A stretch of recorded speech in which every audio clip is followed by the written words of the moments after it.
Proximity does not equal health. Hi, and welcome back. Welcome again. And if you're watching this video for the first time, you're welcome to the live session.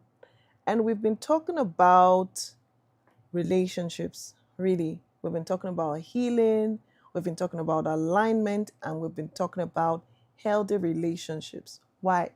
Because it's the love month, and everyone has been spamming you with, oh, it's February, it's Valentine's, but let's get the right perspective to having a healthy relationship. And I'm really glad that you're here because in our last session, we had talked about the foundation of all relationships.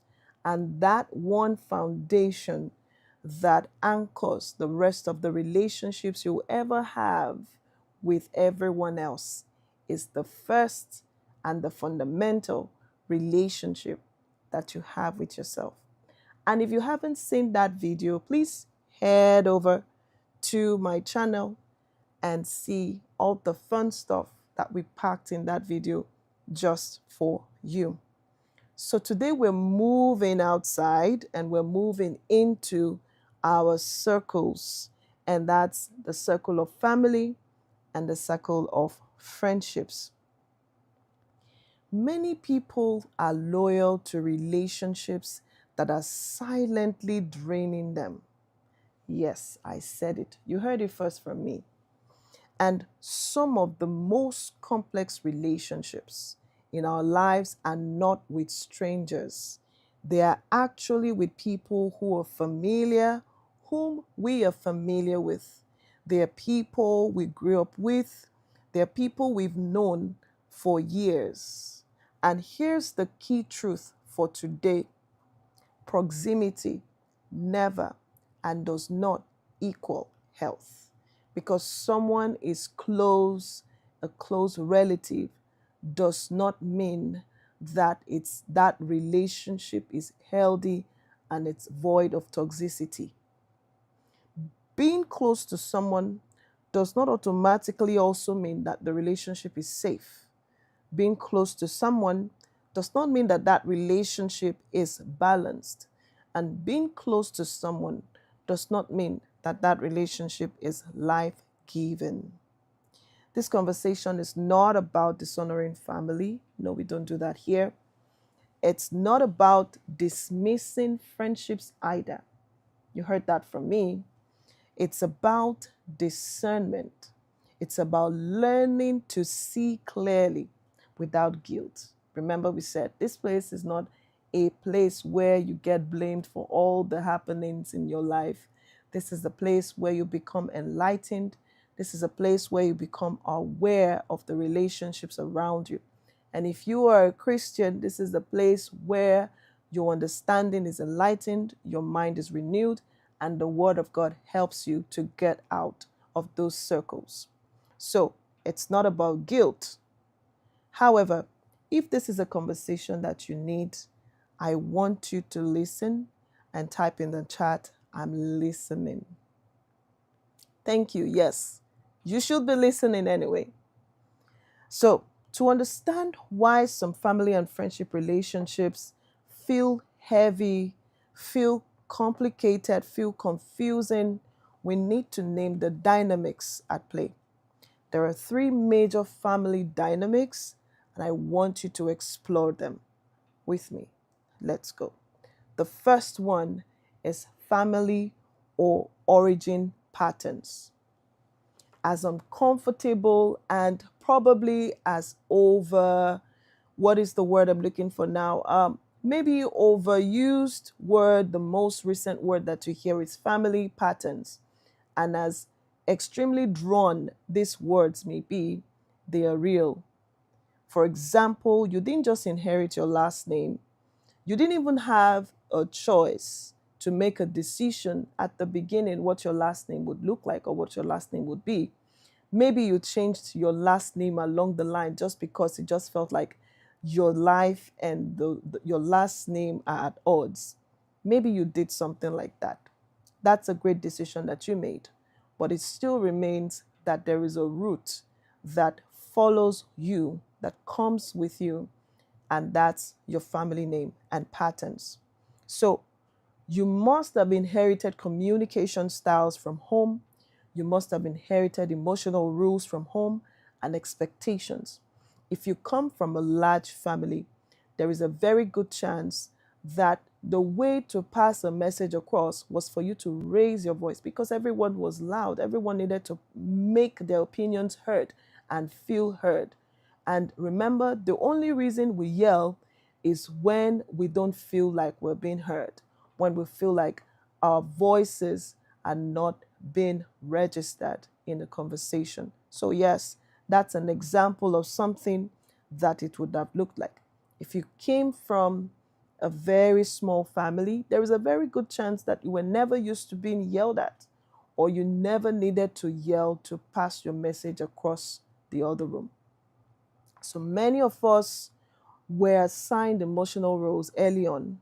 Some people were the rescuer, some people were the peacemakers, some people were the responsible ones, some were tagged the black sheep of the family, some people were the rebels, some people were the invisible ones, and some people were just tagged the spoilt ones.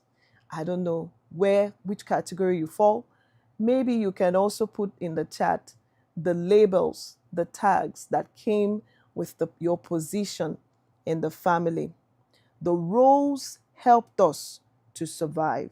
Whatever tags that you had helped you to survive, but they can quietly control how you show up in your adulthood. So, if you never question the role you were given, you may keep replaying it even if it costs you, and especially if it costs you friendships. And maybe the next video session that we're going to be talking about. So, the number two dynamics about this peculiar circle that you find yourself is friendship and the health of your friendships. So, friendship health is one of the most powerful and most misunderstood relationships. Mutually relating with people or parasitic relationships. In biology, in high school, we were taught symbiosis, and the other one was parasitic. So we quickly were able to, for some of us, were able to put our relationships in those boxes. Is this relationship mutually beneficial to us? Or is it parasitic in that one organism, which is a human or a friend, is only feeding off of the other person? Or are you like those people that only reach out to people when you need help? You just go straight to the point. Hey, hi. Maybe you haven't called them in 5 years. You just called them out of the blues. Hey, hi. I just wanted to tell you that I need help. That is a parasitic relationship. So while we're looking at other people and looking at relationship from the point of view of me versus others, you also need to do an introspection. What does my relationship with other people, with my circle, really look like? Do I only reach out for help? Do I offer help? Do I only want people to listen to my needs? Or do I even borrow or lend a listening ear to the laments, to the passions, to the confusions, to the pain, to the hurt of other people? So, can I be honest with you without being punished?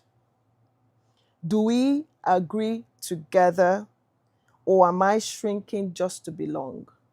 When you're talking about your relationships, these are the things that you must ask yourself. Is there room for change or only sameness? Unity does not always mean uniformity. We are not always going to wear the same uniform, but as long as we're headed towards the same goal, that's what true friendship, and that's what a strong family should and must reflect. So, longevity never and does not equal alignment. How long you've known a person does not mean that we're headed in the same direction. And also, history does not always mean future. That you share history with people does not mean that you are headed in the same direction in the future. There is a very famous saying in from my roots. We usually say this: 20 friends can play together for 20, maybe for 20 years. Maybe I'm misquoting it right now. If you know it, just put it in the chat. Okay. 20 friends cannot play together for 20 years. That's the right one. I got it. Okay. So that you don't come for my head in the comment section. All right. So 20 friends will never play together for 20 years. They can be together for a season, but times and seasons and life will make them separate. Good luck to all those people who are trying to do alumni, homecoming, and reunion. You will never find everyone together in the same room after 20 years of being apart. So let's move to the third dynamics: unspoken contract. Some of the most damaging dynamics are not spoken, they are assumed. Assumption is the lowest form of knowledge and it's the lowest form of intelligence. So I'm always, for example, I'm always there for you, so you hold me. Oh, this one, I see it a lot in the movies. Let's give a role to everybody that is watching. For example, you are person A and I am person B.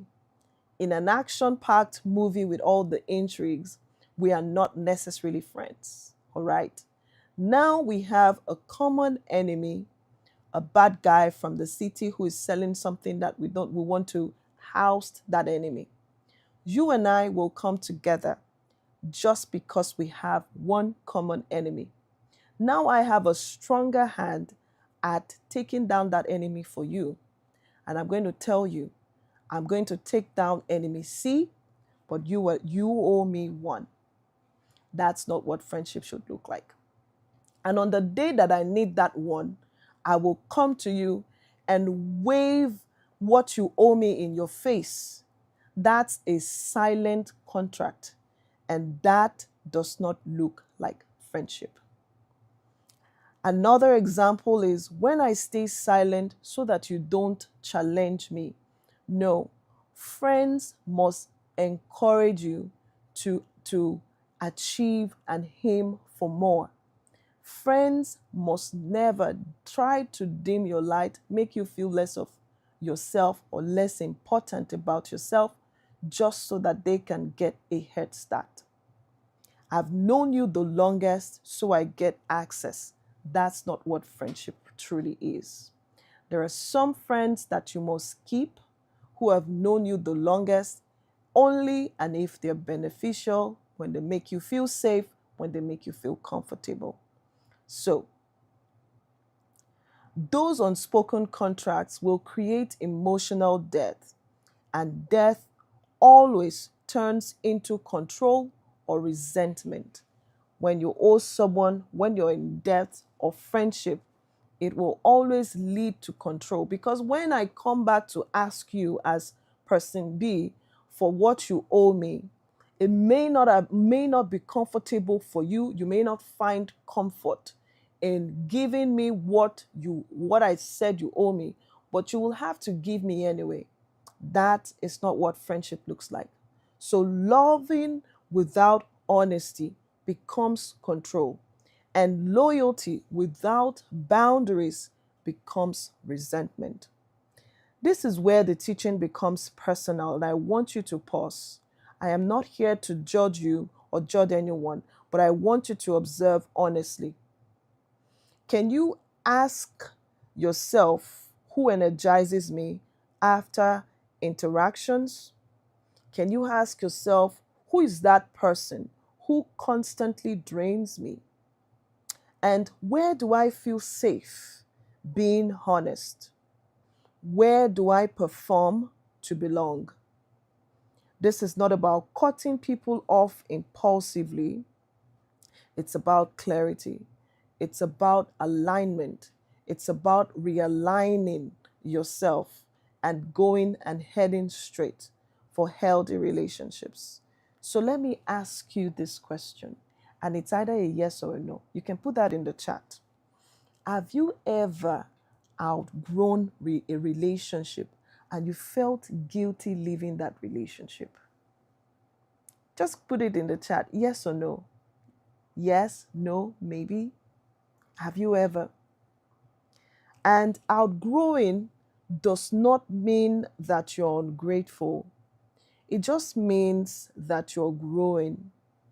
Even though we want to keep all friendships, we cannot simply keep every friendship that we've experienced along the way.